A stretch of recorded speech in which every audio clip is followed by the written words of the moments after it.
the depths of desperation and betrayal in Jakiri, where some Bantu people reside. In the farming village of Jakiri, nestled within the lush hills of NSO Land, famine gripped the land with a merciless hand. The sun had been relentless, scorching the fields and leaving the crops of corn and beans, the village's lifeline, withered and dry. Amidst this tragedy, two hunters, Wan and Ba, both 30 years old and lifelong friends, found themselves at the edge of desperation. One fateful evening, Wan, known for his cunning, approached Ba with a grim proposal. "Ba," he began, "our mothers have enjoyed the beauty of bear for years. Perhaps it is time for them to sacrifice so we may live. If we kill them, their meat could sustain us." Though horrified, Ba, weakened by hunger, reluctantly agreed. They set a date for their grim plan and decided that they would each take their mothers to the stream, one upstream and the other downstream. The signal to act would be the water turning red, a sign that one had killed his mother first. However, one had devised a devious scheme. Secretly, he slaughtered a goat he had hidden and let its blood flow into the stream. When Ba saw the crimson water, he fulfilled his end of the pact and killed his mother. Meanwhile, one hid his mother in the ceiling of his hut, sparing her from the terrible fate. That night, they prepared their meat separately. One meticulously disguised the goat meat, ensuring it bore no trace of its origin. While cooking, one suggested they gather more firewood, leaving the pots unattended. During their absence, one's mother descended to tend to his cooking, ensuring the meal was ready when they returned. Ba, whose pot still simmered, accepted one's offer to share his food, never suspecting the truth. As days passed, one threw pieces of meat into the ceiling under the pretense of feeding rats and cockroaches. Ba grew suspicious, but kept his thoughts to himself. One night, a cough echoed from the ceiling. When questioned, one dismissed it as his own, but Ba silently resolved to uncover the truth.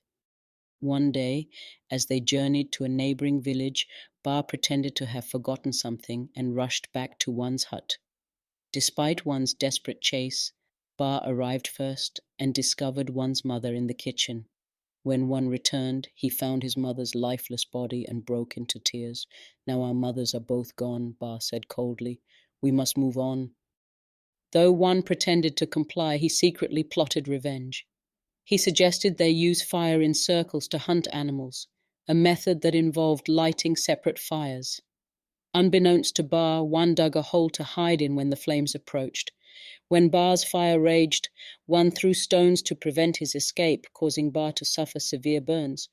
One then skinned Ba, turning his hide into a bag he carried everywhere. Meanwhile, a traditional healer from the neighboring village of Jakiri saw the fire on his way to the evil forest, and as he approached it, he saw a young man burned and skinned.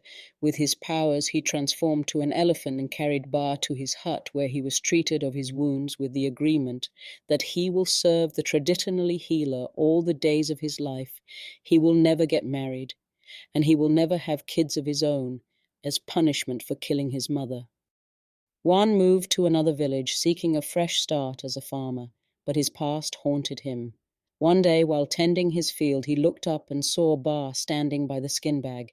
Terrified, Juan fled, with Ba in pursuit. Though Ba gave up the chase, the ghost of their deeds lingered, a haunting reminder of how desperation and betrayal had torn apart two friends and their village.